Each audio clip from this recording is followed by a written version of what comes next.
नमस्कार साथियों। आज हम वैदिक व उपनिषद दर्शन पर विशेष रूप से चर्चा करेंगे, जिसमें भी मुख्य रूप से ऋत पर चर्चा की जाएगी।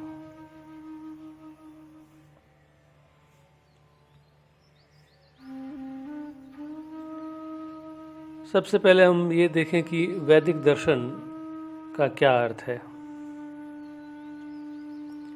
जो भी विचार वैदिक साहित्य में उपलब्ध है उसी को वैदिक दर्शन कहा गया है। सभी जानते हैं कि वेद मानव के सबसे पुरातन साहित्य है, जिसे आधुनिक विज्ञान भी स्वीकार करता है कि अभी तक ज्ञात साहित्य में सबसे प्राचीन वेद हैं। एक बहुत साधारण प्रश्न है कि वेद क्या है, वेद शब्द का अर्थ क्या है। तो इस प्रश्न का जो उत्तर है वो वेद शब्द के अर्थ से ही स्पष्ट हो जाता है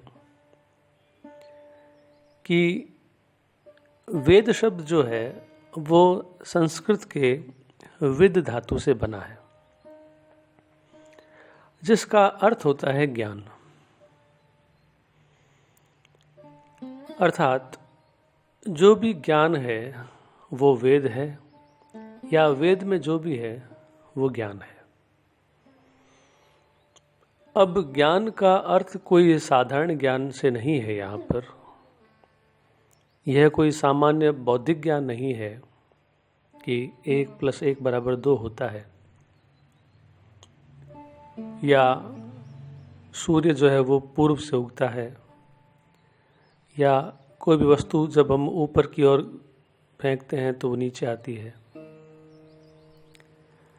यह एक ऐसा ज्ञान है जो वैदिक ऋषियों ने तपस्या के माध्यम से ध्यान की गहरी अवस्थाओं में जाना था। यानी कि यह ज्ञान सुना हुआ नहीं है, बल्कि साक्षात अनुभव किया गया ज्ञान है। वैदिक ऋषियों ने ध्यान की गहराइयों में एक अभय ज्योति के रूप में इस ज्ञान का साक्षात्कार किया था। फिर बाद में उन्होंने शब्दों के माध्यम से मंत्र के रूप में इसको प्रकाशित किया, और उस अभय ज्योति के मंत्र रूप को, जो मंत्रों के संकलन है, वो आज वेदों के नाम से विख्यात है। वैदिक ऋषि यह मानते हैं कि संपूर्ण सृष्टि का जो ज्ञान है वो सारा का सारा वेदों में बीज रूप में निहित है। इस अर्थ में वेद समस्त ज्ञान के आधार माने जाते हैं। ये भौतिक, आध्यात्मिक सभी प्रकार के ज्ञान के भंडार हैं। विश्व की कोई भी रचना, कोई भी बात वेदों से ही आरंभ हुई है।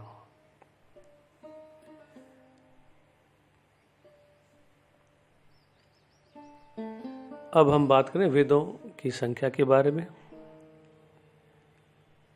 मुख्य रूप से वेदों की संख्या 4 मानी गई है। पहला है ऋग्वेद, यजुर्वेद, फिर सामवेद और चौथा अथर्ववेद। ये चारों वेद के नाम से विख्यात हैं।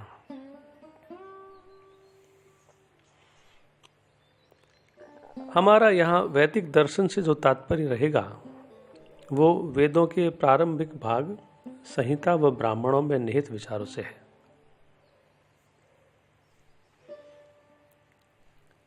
वेद के जो दो बड़े मोटे भाग किए जाते हैं, पहला है प्रारंभिक भाग जिसे कर्मकांड कहा जाता है, दूसरा भाग ज्ञान कांड। तो यहाँ पे हम जो विचार दे रहे हैं वो सारे वेदों के प्रथम भाग कर्मकांड से लिए गए हैं।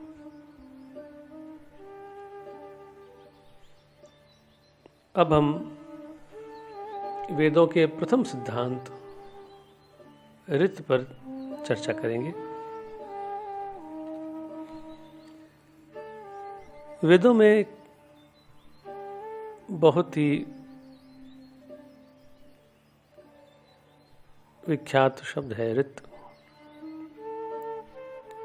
वेदों में जो ऋत शब्द प्रयुक्त किया गया है यह वैदिक नीति के वैज्ञानिक विश्लेषण पर प्रकाश डालता है। ऋत का वास्तविक अर्थ है उचित या सही, यानी कि जो भी ऋत के अनुसार हो या जो भी सही हो वो ऋत है। इंग्लिश में इसमें एक बहुत करीबी शब्द है राइट, यानी कि सही। जब हम कहते हैं यू आर राइट, तुम एकदम सही हो, तो जो भी चीज उचित होती है, सही होती है, अर्थात वो ऋत के अनुसार है।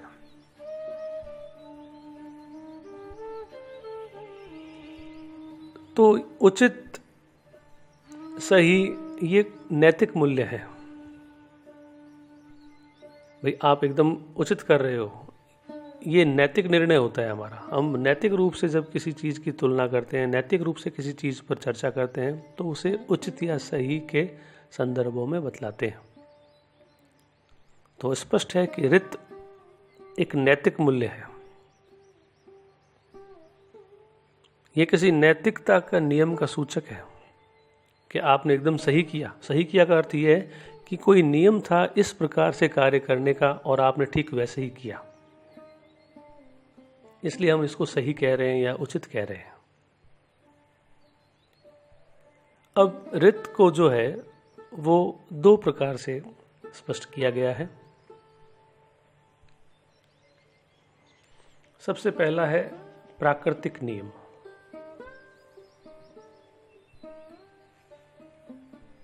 वेदों में ऋत सबसे पहले प्राकृतिक नियमों को सूचित करता है।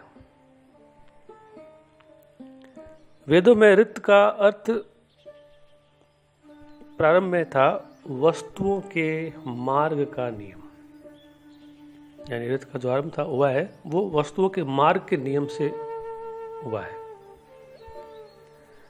अर्थात ऋत का अर्थ है विश्व की व्यवस्था, यानी सभी वस्तुओं के अपने अपने मार्ग है, सभी की अपनी अपनी कोई व्यवस्था है। तो प्रारंभिक युग में वैदिक आर्य जो थे वो प्रकृति के बहुत करीब थे, नजदीक थे, और प्राकृतिक नियम से उन्हें बड़ी श्रद्धा उत्पन्न होती थी। देखते थे कि किस प्रकार से सभी वस्तुएं अपने अपने निर्धारित काम करती हैं, निर्धारित समय पे करती है, निर्धारित मार्ग पे करती है। किस प्रकार से सूर्य पूर्व में उदित होता है और पश्चिम में अस्त होता है, किस प्रकार से नदियाँ बहती हैं, किस प्रकार से मौसम आते हैं जाते हैं, किस प्रकार से पौधे पहले छोटे होते हैं फिर बढ़ते हैं। तो सभी में एक व्यवस्था उन्होंने देखी और उन सभी में उनके प्रति उनमें श्रद्धा जगी। तो प्रकृति उनके लिए एक दैवीय तत्व थी, एक दैवीय व्यवस्था थी। सूर्य, चंद्र, अग्नि, वायु, जल, पृथ्वी, आकाश सभी को उन्होंने देवता माना। किस प्रकार अग्नि अंधकार को नष्ट करती थी, किस प्रकार जल जमीनों को, जमीन धरती को उपजाऊ बना देते थे। तो इन सब चीज़ों को उन्होंने श्रद्धा से देखा और इन सभी को उन्होंने देवता माना। तो प्रकृति का जब उन्होंने बड़ी सूक्ष्मता से अवलोकन किया ऋषियों ने, तो उन सभी में उन्होंने एक व्यवस्था को पाया। सूर्य, चंद्र व नक्षत्रों की जो नियमित गतियां हैं, दिन रात, ऋतुएं, इन सब क्रम से वो अत्यंत प्रभावित हुए और उन्होंने इन सब के अंदर एक नियम को पाया जिसे उन्होंने ऋत का नियम कहा। इस तरह वैदिक आर्य के लिए ऋत का नियम वह नियम था जिसे प्रकृति में सब कुछ एक व्यवस्था के अंतर्गत चलता था। यह नियम इतना महत्वपूर्ण माना गया कि इसे जगत की सभी वस्तुओं से पहले अस्तित्वमान माना गया। यानी जगत बाद में रहा, ऋत का नियम पहले था, इतना इसे महत्व दिया गया। सृष्टि से आरंभ के पहले से ऋत पहले था, उन्होंने ऐसा कहा। फिर सृष्टि आई और उस नियम के अनुसार चली। फिर माना गया कि समस्त जगत इसी से अभिव्यक्त होता है। जगत अनित्य है जबकि ऋत नित्य है, सबका पिता है। नियम पहले से ही है, उस पर चलने वाले आते रहते हैं, जाते रहते हैं। सृष्टि बनती है, मिटती है, किंतु ऋत नित्य है, शाश्वत है, सबका पिता है। फिर ऋत को नैतिक नियम के रूप में भी स्पष्ट किया जाता है। वेदों का यही नियम आगे जाके फिर प्राकृतिक नियम बन गया। वेदों का यह नियम